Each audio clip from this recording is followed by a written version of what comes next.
सवाल number 1, IPC की धारा 144 क्या है? सवाल नंबर 2, ऐसे कौन से कानूनी अधिकार हैं जो हर भारतीय को पता होना चाहिए? सवाल नंबर 3, गारंटी और वारंटी में क्या अंतर होता है? सवाल नंबर 4, नमस्ते और नमस्कार में क्या अंतर होता है? सवाल नंबर 5, गुरु और शिक्षक में क्या अंतर होता है? सवाल नंबर 6, मनुष्य का पैर क्यों सो जाता है? इन सभी सवालों के जवाब जानने के लिए वीडियो को लास्ट तक देखते रहिए। दोस्तों, आपसे एक निवेदन है, अगर आपको ये वीडियो पसंद आए तो वीडियो को लाइक जरूर कर देना। इससे हमारा उत्साह बढ़ता है वीडियो बनाने के लिए। चलिए वीडियो शुरू करते हैं। सवाल नंबर 1, आईपीसी की धारा 144 क्या है? दरअसल जब कहीं भी किसी हिंसा या तनाव के बाद किसी इलाके का माहौल खराब होता है या खराब होने की संभावना होती है, तनाव बढ़ने की उम्मीद में, तो वह ऐसे वक्त में धारा 144 उस इलाके में लगा दी जाती है। इसलिए कह सकते हैं कि शांति व्यवस्था कायम करने के लिए ही धारा 144 लगा दी जाती है।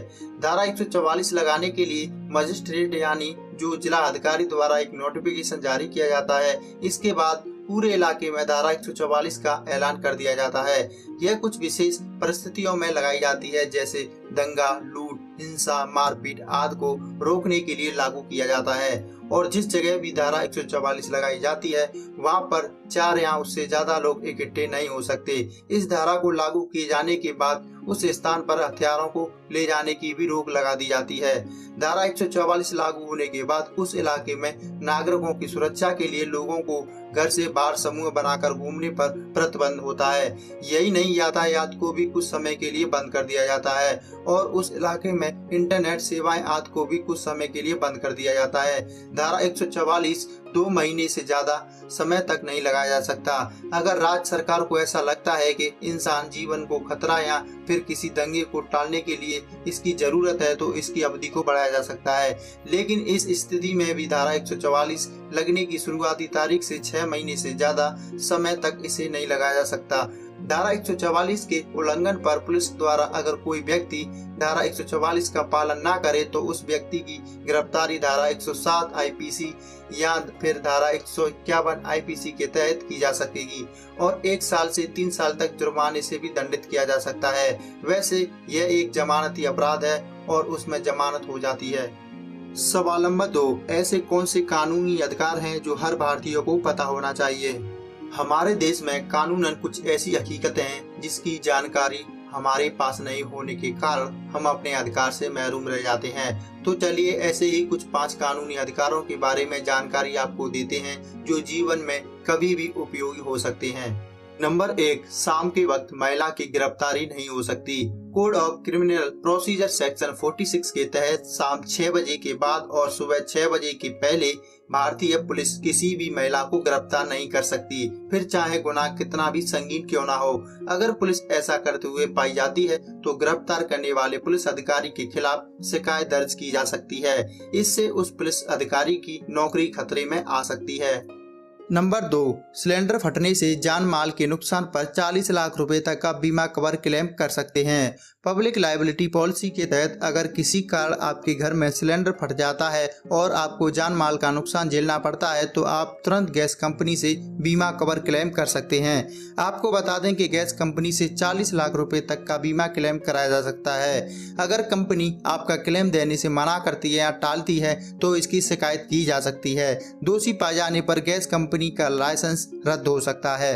नंबर 3, कोई भी होटल चाहे वो 5 स्टार ही क्यों ना हो, आप फ्री में पानी पी सकते हैं और वॉशरूम इस्तेमाल कर सकते हैं। इंडियन सीरीज एक्ट 1887 के अनुसार आप देश के किसी भी होटल में जाकर पानी मांगकर पी सकते हैं और उस होटल का वॉशरूम भी इस्तेमाल कर सकते हैं। होटल छोटा हो या 5 स्टार, वो आपको रोक नहीं सकते। अगर होटल का मालिक या कोई कर्मचारी आपको पानी पिलाने से या वॉशरूम इस्तेमाल करने से रोकता है तो आप उन पर कार्रवाई कर सकते हैं। आपकी शिकायत से उस होटल का लाइसेंस रद्द हो सकता है। नंबर 4, गर्भवती महिला को नौकरी से नहीं निकाला जा सकता। मैटरनिटी बेनिफिट एक्ट 1961 के मुताबिक गर्भवती महिला को अचानक नौकरी से नहीं निकाला जा सकता। मालिक को पहले 3 महीने की नोटिस देनी होगी और प्रेगनेंसी के दौरान लगने वाले खर्चे का कुछ हिस्सा देना होगा। अगर वो ऐसा नहीं करता है तो उसके खिलाफ सरकारी रोजगार संगठन में शिकायत कराई जा सकती है। इस शिकायत से कंपनी बंद हो सकती है या कंपनी को जुर्माना भरना पड़ सकता है। नंबर 5, पुलिस अफसर आपकी शिकायत लिखने से मना नहीं कर सकता। आईपीसी के सेक्शन 166A के अनुसार कोई भी पुलिस अधिकारी आपकी कोई भी शिकायत दर्ज करने से इनकार नहीं कर सकता। अगर वो ऐसा करता है तो उसके खिलाफ वरिष्ठ पुलिस दफ्तर में शिकायत दर्ज कराई जा सकती है। अगर वो पुलिस अफसर दोषी पाया जाता है तो उसे कम से कम 6 महीने से लेकर 1 साल तक की जेल हो सकती है या फिर उसे अपनी नौकरी गंवानी पड़ सकती है। सवाल नंबर 3, गारंटी और वारंटी में क्या अंतर होता है? आइए सबसे पहले जानते हैं वारंटी किसे कहते हैं। विक्रेता की ओर से किसी ग्राहक को दी जाने वाली एक विशेष छूट जिसमें किसी उत्पाद के खराब होने की दशा में दुकानदार या कंपनी द्वारा किसी उत्पादन को ठीक करा कर दिया जाता है, इसी को वारंटी कहते हैं। आइए अब जानते हैं गारंटी किसे कहते हैं। यदि कोई उत्पाद गारंटी के दौरान खराब हो जाता है और उत्पाद पर 1 साल की गारंटी लिखी गई है तो दुकानदार ग्राहक को नया उत्पाद देने के लिए बाध्य होता है। अतः पुराने खराब उत्पाद के बदले नया उत्पाद देने को ही गारंटी कहा जाता है। आइए अब गारंटी और वारंटी के बीच के अंतर को विस्तार से जानते हैं। वारंटी में खराब उत्पाद को दुकानदार या कंपनी द्वारा ठीक किया जाता है, जबकि गारंटी वाले उत्पाद को खराब होने की स्थिति या ठीक से काम न करने की स्थिति में दुकानदार के पास ले जाने पर नया उत्पाद मिलता है। सवाल नंबर 4, नमस्ते और नमस्कार में क्या अंतर है? भारतीय संस्कृति में हर चीज का महत्व होता है। हमारी संस्कृति में नमस्ते का महत्वपूर्ण स्थान है। घर में आए मेहमान या किसी का अभिवादन करने का अच्छा तरीका है जो सदियों से इस्तेमाल किया जाता है। नमस्ते करने से कई वैज्ञानिक फायदे हैं जो हमारे जीवन को प्रभावित करते हैं। नमस्ते सामने वाले व्यक्ति के अंदर की आत्मा का सम्मान दर्शाता है। जब आप दोनों हथेलियों को जोड़कर मुंह से नमस्ते का उच्चारण करते हैं तो आपके अंदर एक तरंग उत्पन्न होती है। इसके साथ ही यह तरंग सामने वाले व्यक्ति के अंदर सकारात्मक ऊर्जा का संचार करता है। आइए जानते हैं नमस्ते और नमस्कार में क्या अंतर है। नम का मतलब अभिवादन और ते का मतलब आपका होता है, इसलिए नमस्ते का शाब्दिक अर्थ होता है आपका अभिवादन करता हूँ।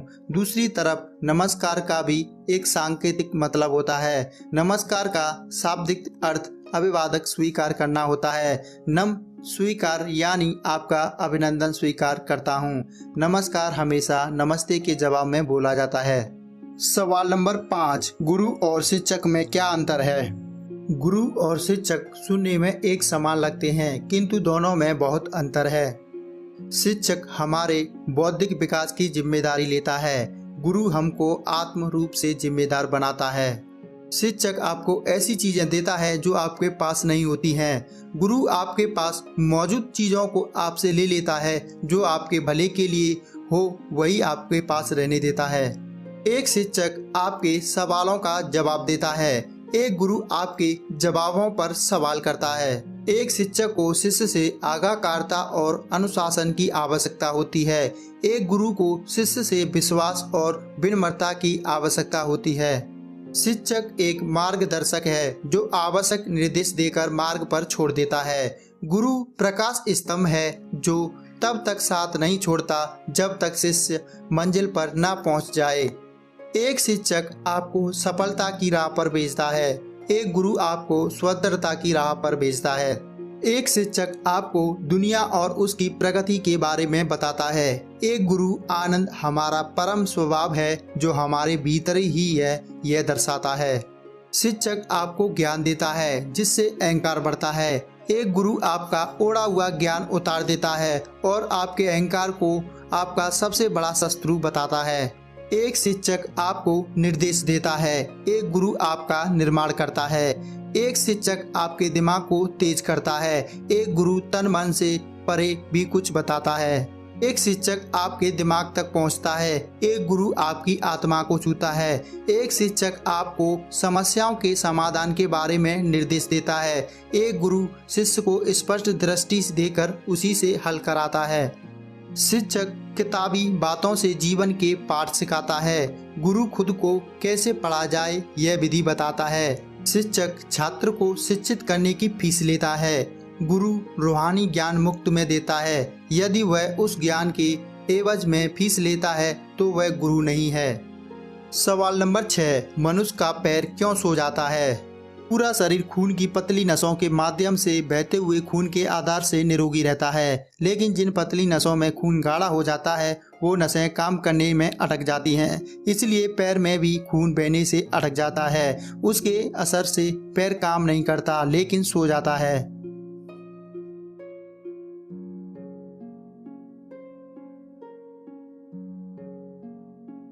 आशा करता हूँ हमारे द्वारा बताए गए सवालों के जवाब आपको जरूर पसंद आए होंगे। अगर आप ऐसे ही रोचक सवालों के जवाब जानना चाहते हैं तो आप हमारे चैनल को सब्सक्राइब करके बेल आइकन को जरूर दबा दें। इससे हमारी हर वीडियो आप तक सबसे पहले पहुँच सके। वीडियो देखने के लिए आपका बहुत बहुत धन्यवाद।